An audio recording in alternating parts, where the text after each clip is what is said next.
Hello YouTube family, this is Deanna with another video, and on my channel you will catch videos on how to become that wife.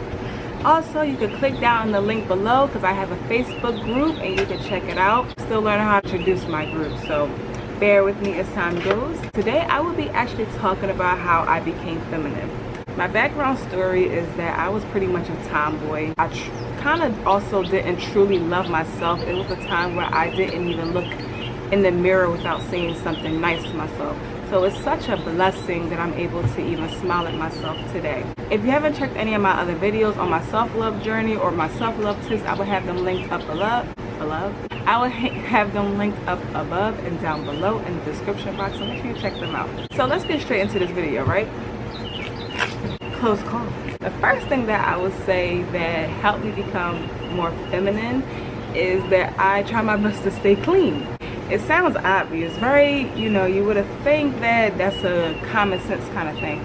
But when I became a mom, getting in the shower actually was becoming a struggle. It was actually becoming a goal of mine to make sure that I got in the shower. So once I started making that literally into a goal to stay clean and to make sure I at least get in the shower, I felt so much more better as a woman, because of course when you become a new mom, it just makes a difference in your lifestyle or whatsoever. You start feeling icky and sticky, your body becomes your daughter's. It's just become a whole different change. And of course I will have a video on some tips for new mothers. Make sure that you check that out as well. So that is one way that made me feel more feminine. Another thing was I just started really paying attention. Thank you, baby. She gave me a twig. She gave me a twig, you guys. She's in this phase where she's giving me items. All right, I'll take it. Another thing that been helping me was really paying attention to the quality of my smell goods. Actually, I learned this just over time from, my good perfume and some cheap perfume that I'll probably buy real quick or I have as a gift. And even down to Bath and Body Works. Not knocking them, I still go to this day. But I do realize that when I have good quality perfume, it stays on longer, it makes me feel good, I smell good. But I even started spraying smell goods on when I get out of the shower and before I go to sleep, because I don't know why I never did that. I always made sure that I smelled fresh, but I never thought about spraying my body down with smell goods. And when I wake up, I just feel so good and I smell so good. It's just a difference. Like I said in my video on my self-love tips, is that I had an odor issue back in the day, and just really paying attention to my smelling good, making sure that I have good deodorant and good soap. It just made a whole difference in how good I feel and how fresh I feel, and it makes me feel good as a woman. Another thing I started doing is buying good bras. So of course growing up, you go to the random stores like Victoria's Secret or whatsoever. Although they do have good bras, I realized I can find better quality fitting bras. Oh my gosh. And now that I've grown and I realize what I want is not always what I used to want, I now find good bras that fits the sides, the fronts, just cover and just makes me feel good. I ain't got to worry about wires striking me on the side. It just makes me feel so much better that I'm taking care of my girls. It makes a huge dramatic difference. So I definitely encourage to buy some good quality bras. To be honest, my daughter is like adventuring, and I'm sorry. Hold on. Sorry about that. So to be honest, I actually found some good bras from Ross, Marshalls. That's kind of where I went recently. If you have the extra cash and if you don't mind spending an extra few bucks on some bras, then be my guest. But they last longer and they darn sure make you feel good. Or stuff. So another random thing that I started doing, and don't judge me you guys, please comment below if I'm not alone in this situation, but I actually started getting my nails done. And I actually took a few years from getting my nails done because I started getting deep into the whole natural thing. Like I started saying I don't want no chemicals on my nails and all that stuff. So I actually stopped getting my nails done for a little while there. What made me start getting my nails done again was when I had my daughter, and like I said before, I just felt off. So one day I just randomly went to go get my nails done and it felt so good. and I just love looking down, and my nails were painted and they were just done. It just made me feel good as a woman. Recently, I actually did stop going to the nailery and I started doing my nails myself. You catching them at a bad time because I did them a few weeks ago. I'm going to redo them this week. It just feels good when you just start learning how to take care of yourself and start understanding your body. Even if you go to the nailery, find yourself a good nail tech and just build a relationship with them, and yeah, just continue on taking care of yourself. Another thing that I started doing was putting on jewelry. I put this in my last video on my self-love tips, and I just feel good when I put on jewelry. Not like, you know, of course this is cute to me because it's a natural element of mine, but I like putting on my rings that my husband given me. I like putting on my bracelets and the necklaces he has given me, my earrings. I'm actually stretching my ears, but yeah, I just like to be jeweled up just a little bit. I feel like you only live once, and why not dress yourself up? Get creative, get spontaneous sometimes, and just find yourself some good jewelry. I'm always doing something. I actually brought me a jewelry making kit, so look forward to the jewelry that I'll be making. I'm looking forward to what creative styles I'll be creating. Another thing that I learned about myself that made me become more feminine is taking care of my hair. I actually have a natural hair journey. I cut my hair years ago into a little tiny weeny fro, and now my hair is darn near down my back, and just watching how my hair is reacting to how well I'm taking care of it is pretty awesome to see.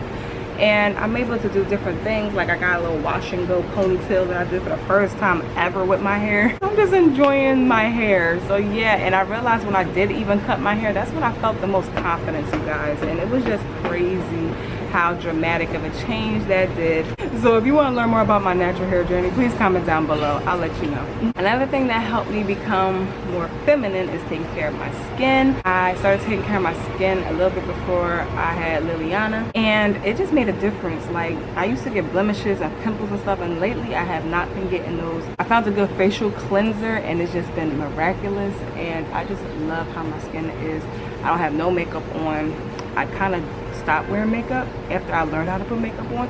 But yeah, I'm just learning how to take care of my skin and keep it maintained, and I will definitely show you my skincare routine if you comment down below or give me a good thumbs up.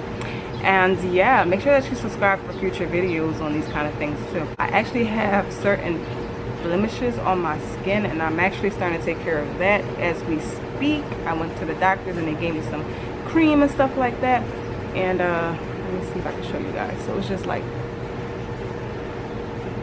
it's actually starting to work, but it's like, if you can see right here, it's like a nice little spot or whatever. So yeah, I'm just really starting to pay attention to my body, the temple that God has given me, which makes a huge difference. Another thing that helps me become more feminine is that I'm buying clothes that makes me feel good. As I'm going through my journey, it just started randomly. It wasn't like I just say, hey, I'm going to start my self-love journey. It just one day happened. I cut my hair, started loving myself, started working out. I just started doing things that made me feel good. And one day I just started cleaning up my closet and saying, I don't like this, how this makes me feel, and I don't like how this fits on me. And I just started buying things that made me feel good. For some odd reason, I started liking clothes that is loose, that is like, I don't know, it just makes me feel natural, it makes me feel good. Don't get me wrong, I still have some glamorous things, but as a regular casual day, I like wearing things that makes me feel comfortable and good, but also stylish. I realized I had like a bohemian theme kind of thing, a certain vibe to me, and I just love it, which I'm okay with. And whatever vibe you are, that is who you are. Yeah, just rock out and just figure out your style. Another thing that helps me, and of course is also like similar to what I said earlier, is take care of your feet. Like every night when I get out the shower, I lotion down my feet and I put them nice little fuzzy socks on just to keep them moisturized and soft and cozy and all that good stuff. And I also let them breathe, because by the time I'm ready to go to sleep, I'm ready to take them things off, because I really believe that you gotta let your feet breathe, because of course fungus and bacteria can develop. You don't want to wear shoes that are too tight. You want to make sure that you are wearing shoes that fit your feet, that are comfortable for you. Another thing that I also mentioned in the midst of this video is I work out, I dance. I just love how my body feels when I move. I'm not as stiff, I'm not as tired. I just love when my body is capable of doing things that I did not know it could do. The things that I did when I did yoga was just miraculous, and I am looking forward to doing it again. But of course, it's a process. When I got pregnant, I kind of stopped, and you know, that whole excuse workout dance. I have a group now that I am developing called Becoming That Wife. If you are interested in health and fitness and wellness, make sure that you check it out down below. So yeah, make sure that you check the link down below if you are interested in starting your journey of maintaining a healthy lifestyle. Another thing that makes me feel good as a woman, and this is going to sound weird, but it really do make me feel strong and powerful and confident, is that I sit up straight. I check my posture as much as I can throughout the day. I do it so much that when I do slouch, I catch it probably within like a 5-minute time frame, because of course, I don't know, I just feel, it makes me feel aware when I do this. So I always catch myself to always sit like this. And it makes me feel good. My chest is up, my head is up high, and I just feel good as a woman, and I just feel strong and powerful and tall. You know what I mean? So check your posture, make you feel good, straighten out that backbone. Another thing I started doing and started putting into my vocabulary is saying no. Say no to whatever that doesn't please you, that doesn't value you, that doesn't serve you. Say no to it. I've been practicing saying no for a little while now, and it just comes in different aspects of life. Certain relationships, certain food I even have to say no to. Certain activities, certain environments I say no to. I'm just literally learning how to say the word no. I believe we have to set certain standards, and once you know where you're trying to go, you'll know what to say no to. And of course, that just follows up, set standards for yourself, set standards as a woman, set standards as a mother, as a wife, as a person. Set standards. It makes a difference. It makes you feel good. You have this peace of mind around you. You develop this peace, this boundary of peace that if it's not for you, just don't worry about it. Just whatever. The last thing for sure is be you. That is a process, and that is why I have this group called Becoming That Way, because becoming is a process. Once again, I did not just set up and just say, hey, I'm going to start this journey. Once I opened up my heart to receive Jesus as my Savior, He actually cleansed me to the person who I need to become. And this person who I'm becoming is more better than who I were before. And I'm loving who this person I am becoming, and I'm just starting to really appreciate who I am. I'm starting to be me, whoever that is. I'm still learning, of course. It's a process, but I am definitely becoming more grounded of who I am. So if you like this video and if you want more videos like this, make sure that you give me a thumbs up. Make sure that you check my other videos on my channel, and I hope that I see you later, and that you comment down below, subscribe. I hope to see you soon.